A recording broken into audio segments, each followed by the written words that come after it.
Hello बच्चों, मैं Usha Sharma victorious international school Atrauli Aligarh से।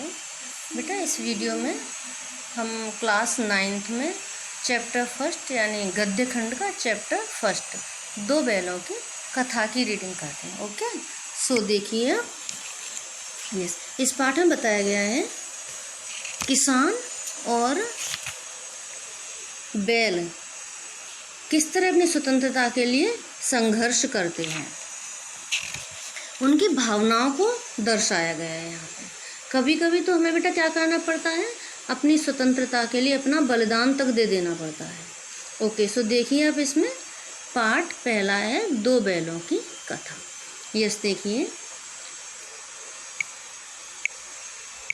यस, जानवरों में गधा सबसे ज़्यादा बुद्धिहीन समझा जाता है। बुद्धिहीन यानी मूर्ख, जिसमें बुद्धि नहीं हो।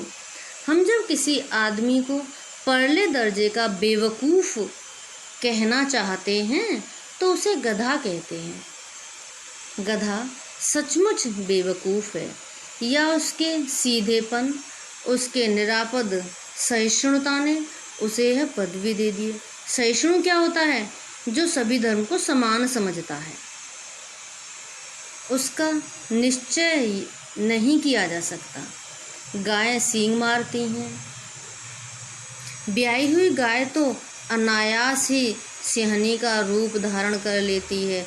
जब गाय के बच्चे को कोई छूता है तो किस तरह का व्यवहार करती है? शेरनी की तरह। कुत्ता भी बहुत गरीब जानवर है, लेकिन कभी कभी उसे भी क्रोध आ जाता है। कुत्ता कैसा बहुत सीधा मानते, लेकिन उसे भी क्रोध आता है, गुस्सा करता है। किंतु गधे को कभी क्रोध करते नहीं सुना और न देखा। जितना चाहो गरीब को मारो। गरीब यानी किसे कहा गया है? गधे को।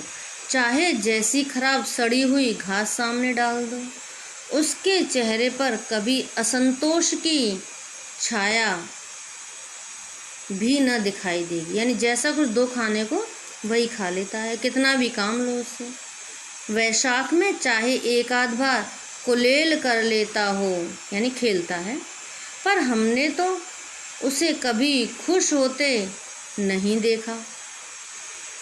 उसके चेहरे पर एक विषाद, स्थायी रूप से विषाद यानी दुख छाया रहता है। सुख दुख हानि लाभ किसी भी दशा में वह उसे बदलते नहीं देखा। यानी सुख हो चाहे दुख हो, हमेशा एक समान की स्थिति में रहता है। कौन? गधा। ऋषियों मुनियों के जितने गुण हैं वे सभी उसमें पराकाष्ठा को पहुंच गए हैं, पर आदमी उसे बेवकूफ़ कहता है। यानी ऋषि मुनि ऐसे गुण हैं, लेकिन फिर भी आदमी क्या समझता है? बेवकूफ़। क्यों कहता है? क्योंकि वह किसी को पलटकर जवाब नहीं देता है। सद्गुणों का इतना अनादर कहीं नहीं देखा। उसमें इतने गुण भरे हुए हैं, लेकिन फिर भी लोग उसे क्या कहते हैं? मूर्ख मानते हैं। कदाचित सीधापन संसार के लिए उपयुक्त नहीं है। इतना सीधे व्यक्ति को भी लोग क्या कहते हैं? वर्तमान स्थिति में पागल, बेवकूफ़। देखिए ना, भारतवासियों की अफ्रीका में क्या दुर्दशा हो रही है। क्यों अमेरिका में उन्हें घुसने नहीं दिया जाता? बेचारे शराब नहीं पीते, 4 पैसे कुछ समय के लिए बचा कर रखते हैं। कुछ समय यानी बुरे वक्त के लिए जी तोड़ कर काम करते हैं, यानी मेहनत करते हैं। किसी से लड़ाई झगड़ा नहीं करते, 4 बातें सुनकर गम खा जाते हैं, यानी शांत हो जाते हैं।